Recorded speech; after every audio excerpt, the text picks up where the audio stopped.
ఆ అంటే అమ్మా.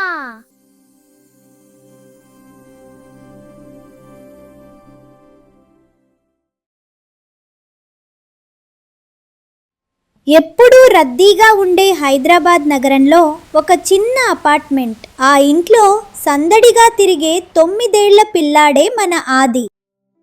కానీ ఆ ఉత్సాహం అంతా ఈ పరీక్షలు, బరువైన పుస్తకాలు, అంతులేని హోంవర్క్తో ఆవిరైపోయింది. ఆది బాగా అలసిపోయాడు. ఇంకెంతకాలం చదవాలో అని నిట్టూర్చాడు. ఆ పుస్తకాల గుట్టను చూస్తుంటేనే ఆదికి నిద్ర ముంచుకొస్తోంది. అలా చదువుతూ ఉండగానే తెలియకుండానే చేతిలో నుంచి పెన్సిల్ దానంతట అదే జారిపోయింది.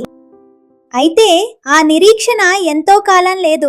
కొన్ని రోజుల తర్వాత పరీక్షలు అయిపోయాయి. ఒకరోజు సాయంత్రం నాన్న నవ్వుతూ వచ్చాడు. చేతిలో బస్సు టిక్కెట్లు. అమ్మమ్మ వాళ్ళ ఊరు వెళ్తున్నాం అని చెప్పగానే ఆది ఆనందానికి అవధులు లేవు.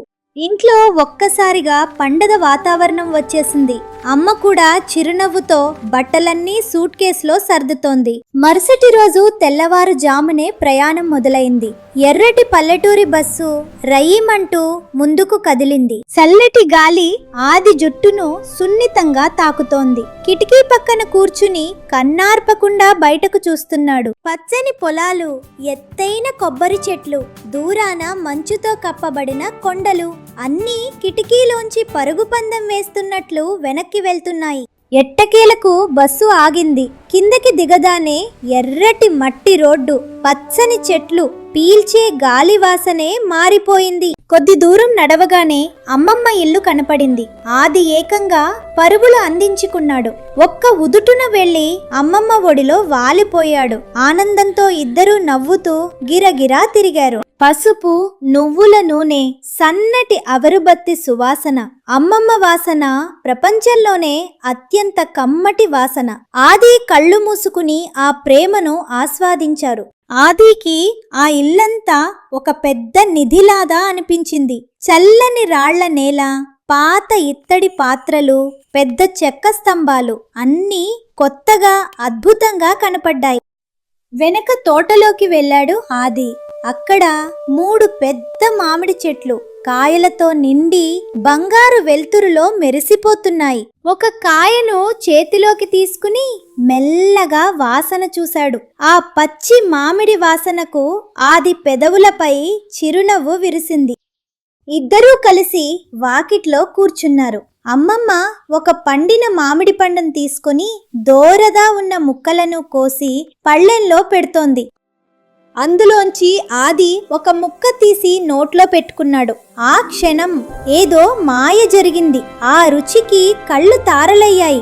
ఒక బంగారు వెలుతురు చుట్టూ పరుచుకున్నట్లు అనిపించింది. అది కేవలం మామిడి పండు కాదు, అందులో అమ్మమ్మ ప్రేమ దాగుంది. అలా సాయంత్రం కాగానే ఆకాశం రంగులద్దినట్లు ఎర్రగా మారింది.